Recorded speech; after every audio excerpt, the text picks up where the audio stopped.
Hi everyone, and welcome to my second video in my no-buy journey. First of all, I just want to say thank you to everyone who's commented, who's left such supportive and sweet comments about their experiences with low-buy as well as no-buy. I feel so supported and excited to start this journey in 2026. So today's video is going to be about all the things that I'm allowed to buy and things that I'm not allowed to buy for my no-buy for 2026. So essentially the rules of my no-buy in 2026. So the very first thing, so this is my list of things that I'm not allowed to buy. We're going to start with that first. So the very first thing I'm not allowed to buy is makeup. Thankfully, makeup is not a big deal for me. I'm not really a big makeup user or wearer, so that's not a big deal. So the second thing I'm not allowed to buy is skincare, but I think I'm going to put like an asterisk next to that, is because I am allowed to buy skincare, but I can replace things that I run out of. So I can replace, if I run out of a toner, I can replace it and buy new toner. But the thing is, I'm not allowed to buy like 5 different toners or do essentially the same thing just because it's heavily promoted or heavily sponsored on social media. So I just can have one single cleanser, one single toner, one serum, and one moisturizer. I'm not allowed to have multiple of the same products or buy multiple of the same products. So the next thing I'm not allowed to buy is clothes. So in 2026, I am not going to be buying any clothes. I'm also going to be doing a weight loss challenge in 2026. So that kind of ties into the reason I'm not buying any clothes, because thankfully, the baggy, like oversized clothes trend is really in right now. So I'm just going to wear the same clothes. Obviously, if things starts falling off, like my pants, I'll just buy a belt and call it done, right? So the next thing I'm not going to buy is home decor. I'm not allowed to buy home decor in 2026. I have enough of home decor to last a lifetime, and I don't need more. I don't need any more. The thing is, I love going to Winners. I love going to Home Sense. I love just looking around, going to the store with a tea or a coffee and just looking around. It's just so enjoyable. It's so much fun for me. But in 2026, I'm not allowed to go to Winners. I'm not allowed to go to Home Sense because I have more than enough home decor to last a lifetime. Yeah, that's true. So the next thing I'm not allowing myself to buy in 2026 is, food delivery. So I'm not allowed to go Uber Eats, skip the dishes, none of that. None of that in 2026. That's a no in 2026. I'm also not allowed to buy fast food. This is also tied into the weight loss journey that I mentioned earlier. Another thing I'm not allowed to buy in 2026 is going to be nail salon. I'm not allowed to go to the nail salon to get my nails done. Nothing is going to be bare nails from now on until I figure out this shopping thing I'm going on. So another thing is for me would be grocery delivery. So no Instacart, no Walmart pickup for me in 2026. I do intend to just go to the grocery store myself and just look around and buy the things I want and pick out the things that I want to buy. And this is also going to tie into my weight loss journey for 2026 as well. So there's 2 more things that I'm not allowed to buy in 2026. The very first one is books. I love reading. I love to read. I love to read different types of books.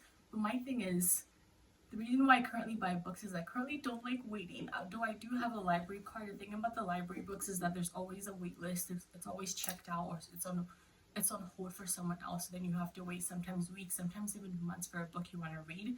So I guess one thing I'm going to be learning in 2026 is patience, since I'm not allowed to buy books. I have to wait till I get the books I want from the library. Yeah, so the very last thing I'm not allowed to buy in 2026 is hair salon. So in 2025, I went to the hair salon once this year, and I got a silk press.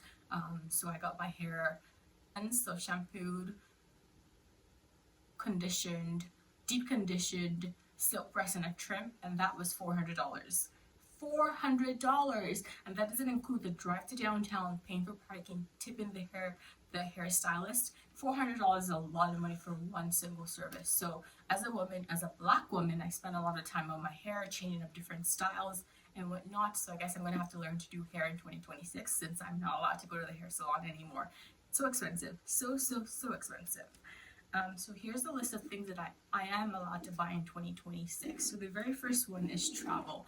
I mentioned in my very first video that I would like to travel more in 2026. So I'm allowing myself to buy like flight tickets, gas for road trips, and hotels and experiences in the new places that I'm going to be visiting. So that's like learning to cook a special recipe of the place I'm visiting, or fun experiences that that I can only do in the places that I'm visiting. I'm allowing myself to buy travel things related to travel in 2026. The second thing is gifts. So I'm allowing myself to buy gifts for friends and for family. But the thing is, I'm not going to be buying gifts for just acquaintances. So if I get an invite for someone I'm not super close with, I'm probably not going to go, or I'm going to go to their occasion or their birthday party without a gift. I'm not sure how I feel about going somewhere without a gift. It makes me feel a little bit uncomfortable, but I'm going to have to think about that one really well in 2026. So the next thing I am allowing myself to buy is restaurants, eating out. So I'm going to limit to twice per month. So I'm not allowed to go out to eat by myself, just by myself to go out to eat, or like go for a cafe. I'm not doing that in 2026. But I am allowing myself to spend money on going out to eat to celebrate friends and family special occasions. That's birthdays, anniversaries, or just occasions that they're celebrating. But that's only limited to twice per month. I think this one might be a bit hard, but I'm really gonna try to only do 2 times per month. Guys, this one is hard for me. So the next thing I'm going to be doing is, allowing myself to buy is obviously hygiene products. So I'm allowed to buy like body wash, body cleanser, body soap, stuff like that. But the only thing is, I'm not going to be buying like multiple different scents. So like I'm not going to buy vanilla sugar in brand A, and then I'm going to buy almond butter in brand B. I'm only allowed to buy 1 scent in one go. So if I run out of body lotion or body moisturizer or body wash or whatever the case may be, I will go ahead and replace that with only 1 single scent from 1 single brand. I'm not mixing and matching brands anymore. Once I finish that, then I can buy something else, but I'm not mixing and matching. So yeah, that's the list of things that I am allowed to buy and things that I'm not allowed to buy in 2026. If you're going to be going through a no buy or a low buy in 2026, please share a list of things that you're allowing yourself to buy and things that you're not allowing yourself to buy in 2026.